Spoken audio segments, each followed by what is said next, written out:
Hello et bienvenue dans Mode d'emploi, le podcast incontournable des marques engagées. Je suis Audrey, styliste, consultante et hackeuse au service des entrepreneurs mode et lifestyle. Depuis 2018, j'accompagne les créateurs et créatrices pour donner vie à leurs projets en partageant les conseils et les secrets bien gardés des grandes marques pour réussir. Dans ce podcast, nous allons pirater les techniques et méthodes de l'industrie pour les mettre entre les mains de marques indépendantes comme la vôtre. Alors que vous souhaitez créer votre marque en partant de zéro ou lui donner un coup de boost en vendant plus et mieux, vous êtes au bon endroit. Mes très chères créatrices et créateurs, je suis ravie de vous retrouver pour un tout nouvel épisode de Mode d'emploi. J'espère que vous allez bien et que vous passez un bon début d'été. Peut-être même que vous écoutez cet épisode de podcast sur la plage, en vacances, à une terrasse de café. C'est tout ce que je vous souhaite. Avant de commencer, je voulais remercier toutes celles qui ont commenté le dernier épisode de podcast pour me partager leur retour sur la marque Belle Amie. Alors, si tu ne sais pas de quoi je te parle, je t'invite à aller écouter les épisodes spéciaux de la série Inside, où je raconte les backstage de la création de ma propre marque, Belle Amie, qui est une marque que je crée grâce à mon propre programme, Créer sa marque et en vivre. Et donc, je suis en train de la créer pour la lancer à l'automne.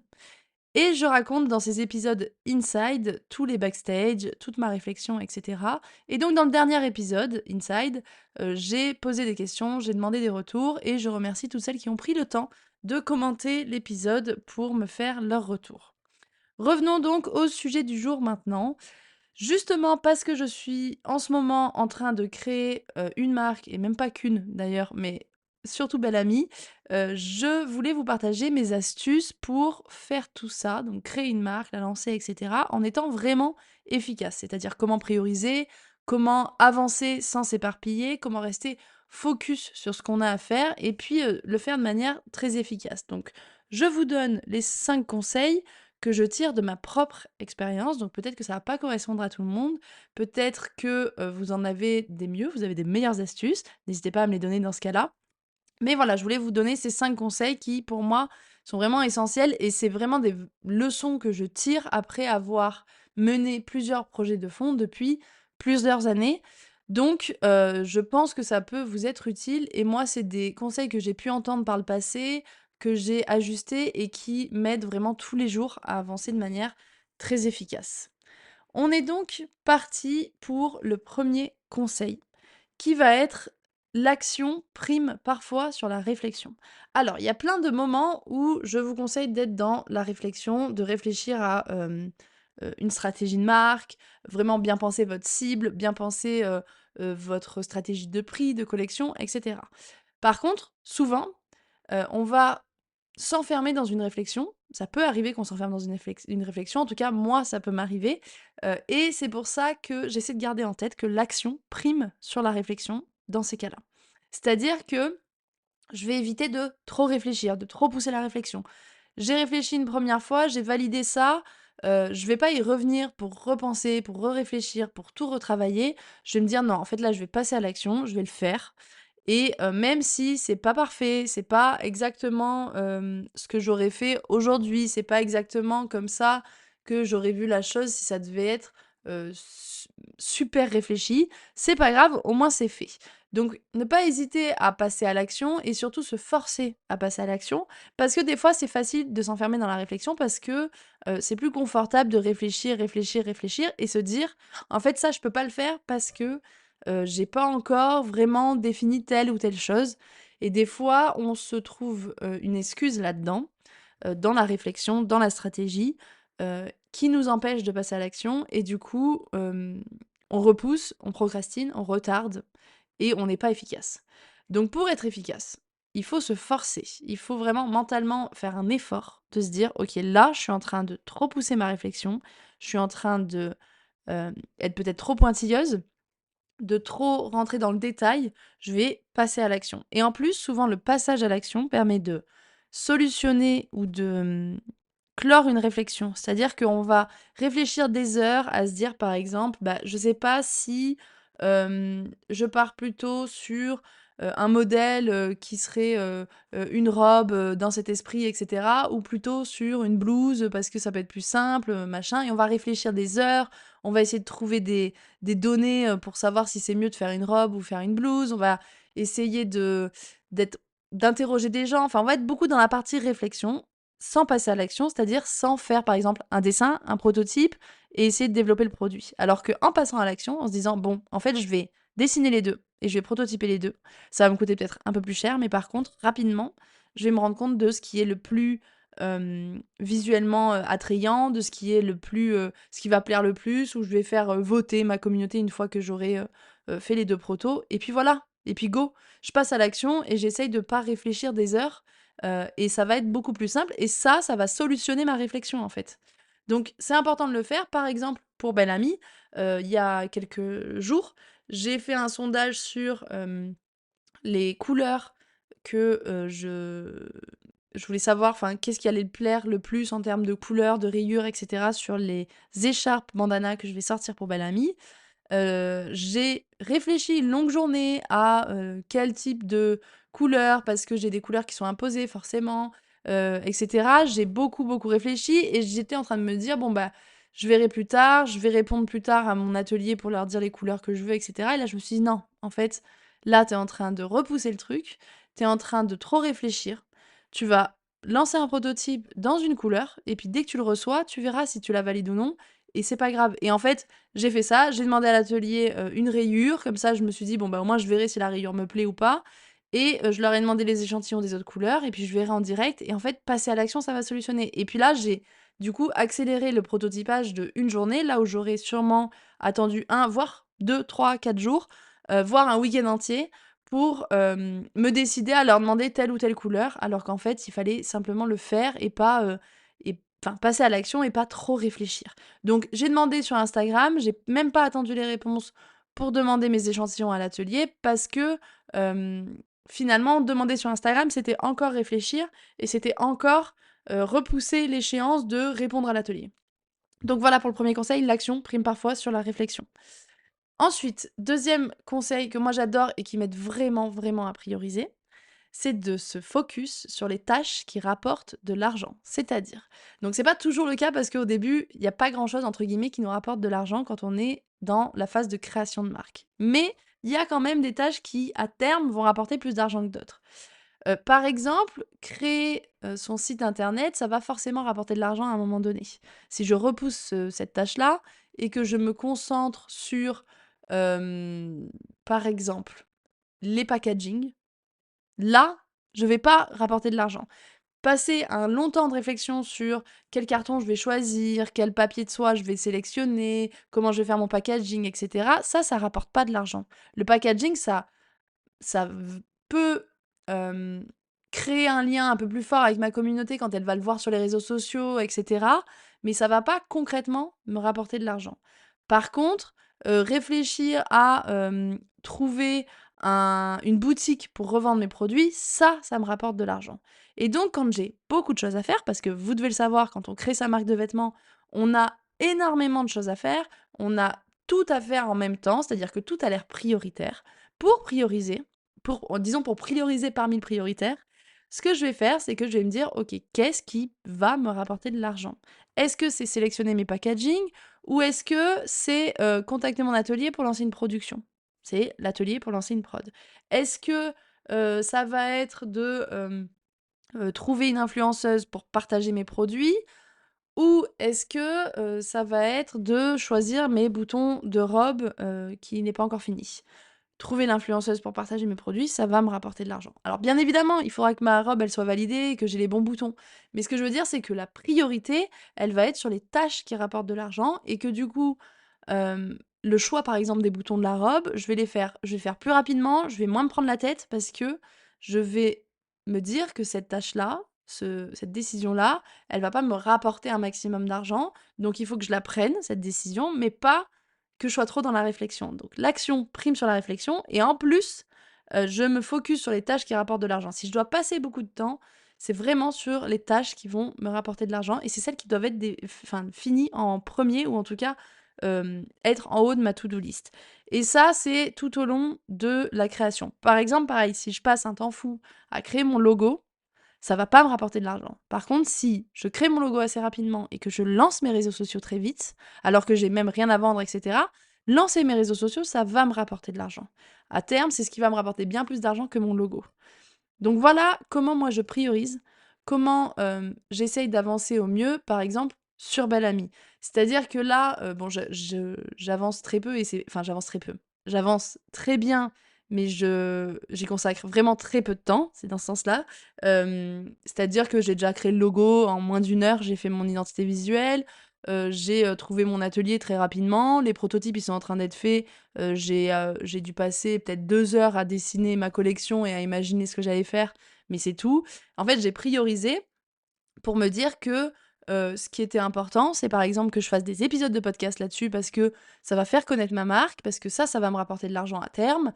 J'ai passé plus de temps à parler de Belle Amie qu'à créer Belle Amie, finalement, et ça, c'est important et parce que je sais que c'est ça qui va me permettre de vendre un jour et là, je vais passer à toute la phase de communication alors que j'ai pas de prototype en main encore, alors que, je sais même pas exactement les couleurs que je vais faire, mais je m'en moque parce que c'est pas exactement ce qui va me rapporter l'argent. Ce qui va me rapporter des ventes, c'est d'en parler, c'est de créer le site internet, c'est de créer mon compte Instagram, c'est, de créer des visuels, c'est de faire des publicités et cetera et ça, c'est important pour vendre. Donc je priorise en, me basant sur les tâches qui, à terme, me rapporteront de l'argent. Ensuite, troisième conseil, ça va être une période, un objectif. C'est-à-dire, quand je parle de période, donc c'est un timing, me dire par exemple, là je me focus une semaine pour lancer le compte Insta. J'ai un mois de focus sur la création du site internet. Et en fait, je vais me donner une période et un objectif et je vais essayer de me concentrer là-dessus. Et ça va me permettre d'avancer sur d'autres choses. Par exemple, si je me bloque une semaine pour lancer le compte Instagram, finalement, c'est assez long. Mais il va pas me enfin, je vais pas avoir besoin d'une semaine. Par contre, je vais pouvoir, du coup, avancer un peu sur le compte Instagram, me dire: «Bon, bah, c'est le lundi, là, je vais commencer à faire ça». Quand j'ai fini une première tâche, je vais me dire: «Bon, bah, je peux, parler avec mon atelier, je peux essayer de me concentrer sur la création du site internet et cetera». Mais par contre, je sais qu'à la fin de la semaine, il faudra que j'ai lancé mon compte Insta.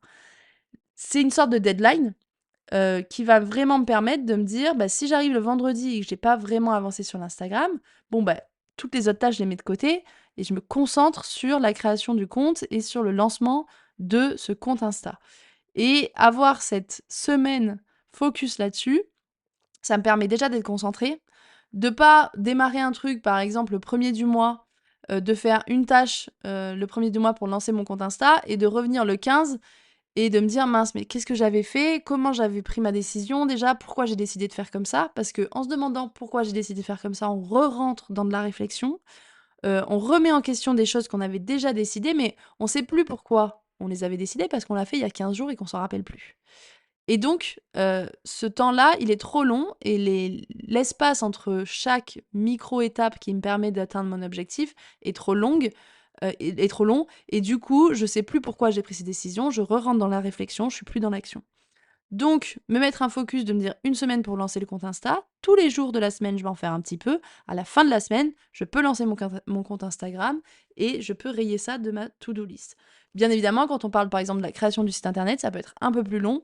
Et donc, je vais me mettre un mois sur la création du site internet et je vais me dire que je vais avancer tous les jours ou tous les 2 jours sur la création du site. Je vais me lister tout ce que je dois faire et puis je vais me mettre une tâche par jour. Voilà, je vais me lister 30 tâches.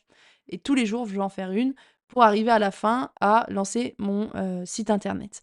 Donc une période, un objectif, ça permet vraiment de et se mettre une deadline et de se mettre une, période, enfin un timing qui est cohérent avec la tâche et qui me permet de ne pas oublier ce que j'avais déjà fait pour atteindre cet objectif. Parce que vraiment, vous verrez peut-être que, c'est un truc très, si on est seul derrière sa marque et qu'on n'a pas la chance d'avoir une personne associée ou quoi, ou même en ayant des fois une personne associée, on va réfléchir à quelque chose au mois de janvier.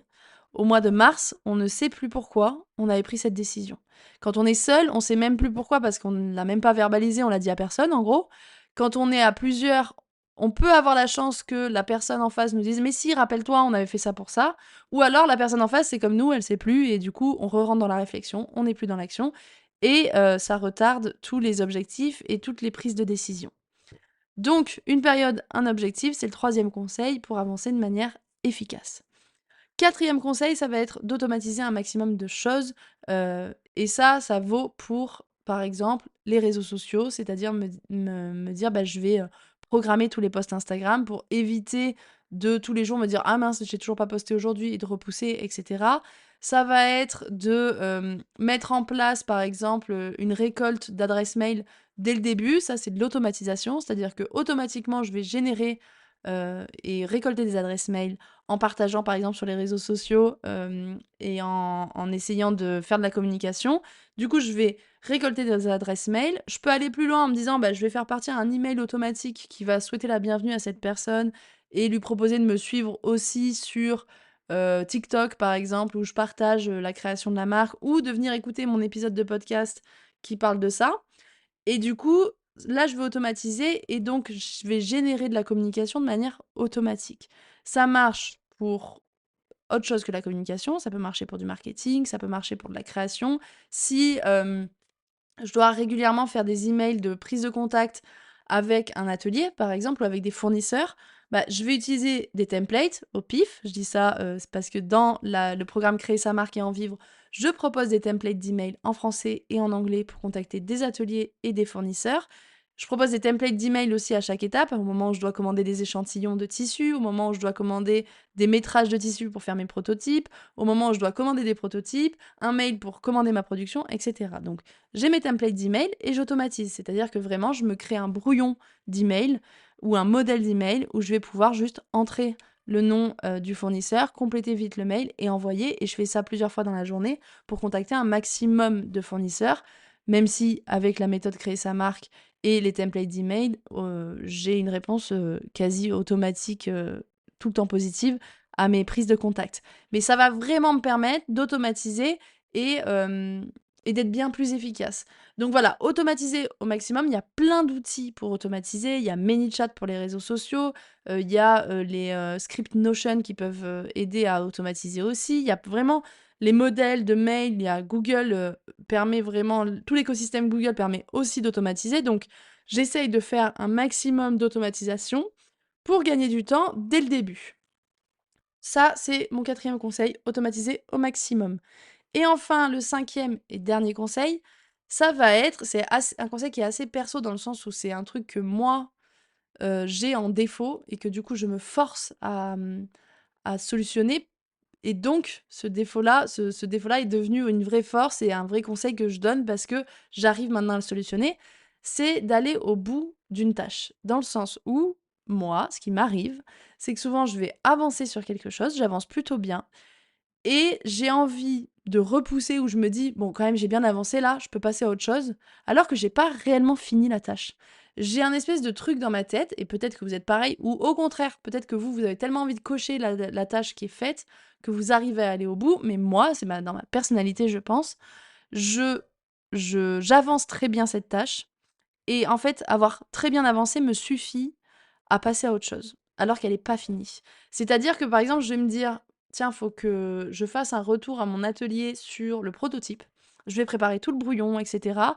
Il va peut-être me manquer une ou 2 infos et je vais me dire: «Bon, les une ou 2 infos, je les ferai ce soir ou demain et j'enverrai demain». Alors que c'est cette info à trouver, elle me prendrait 2 minutes et après je peux envoyer le mail et c'est fait. Et dans ma tête, je sais pas pourquoi, il y a un espèce de truc qui se dit: «J'ai quand même bien avancé, je passe à autre chose». J'ai un, je vais vite me disperser ou vite me déconcentrer parce que j'ai assez avancé pour moi. Donc je me force à aller au bout d'une tâche et j'ai en tête tout le temps une image qui est, je sais pas si vous voyez cette image, c'est une illustration où on voit 2 chercheurs d'or en train de creuser dans la terre. Le premier est en train de faire demi-tour alors qu'il reste 1 centimètre de terre avant d'arriver à une mine d'or et le deuxième, lui, est encore loin, mais il va aller jusqu'au bout. Donc c'est toute la différence de se dire: ne pas abandonner alors que tu es, hyper proche de finir telle tâche. Donc j'essaye à chaque fois que j'ai cet élan d'abandon qui dit: «Allez, c'est bon, j'ai assez avancé», j'essaye à chaque fois de me dire: «Attends, il reste combien de minutes pour finir cette tâche?» Et je me dis: «C'est pas grand-chose, force-toi une dernière fois, un dernier effort». Et finalement, ce dernier effort, c'est pour moi celui qui est le plus dur à faire, mais qui va être le plus efficace. Donc voilà, je sais que pas tout le monde est comme ça, qu'il y a des personnes qui ont vraiment ce truc de se dire: «Mais là, il reste rien, je le finis».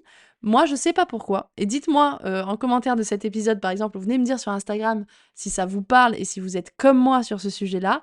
Je ne sais pas pourquoi, mais mon cerveau, quand j'ai assez avancé, euh, arrive à se dire, c'est bon, j'ai assez avancé, le petit truc qui reste, je sais que c'est un petit truc, et en fait, il le minimise tellement, mon cerveau, qui se dit, le petit truc qui reste, je le ferai plus tard, et j'aurai fini.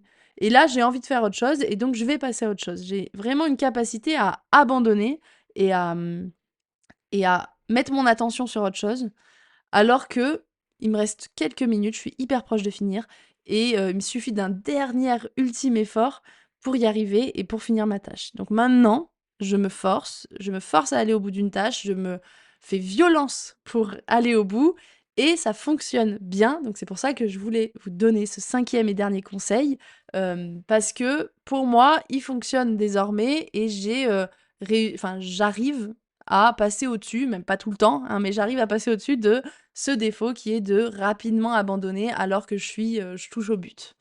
Donc voilà pour cet épisode, on arrive déjà à la fin de cet épisode sur l'efficacité et sur la priorisation quand on crée et quand on lance une marque. J'espère que ça vous aura été utile, mais surtout j'espère que vous allez les garder en tête et que vous allez réussir à appliquer. Ce que je vous conseille, c'est d'en garder 1, 2, voire 3 grand maximum, ceux qui vous plaisent le plus et qui vous correspondent le plus. Et puis la prochaine fois que vous vous sentez inefficace, que vous voyez que vous n'avancez pas, pensez à cet épisode, pensez à moi, à ce que vous avez gardé en tête, et essayez d'appliquer un de ces 5 conseils, ce sera déjà énorme.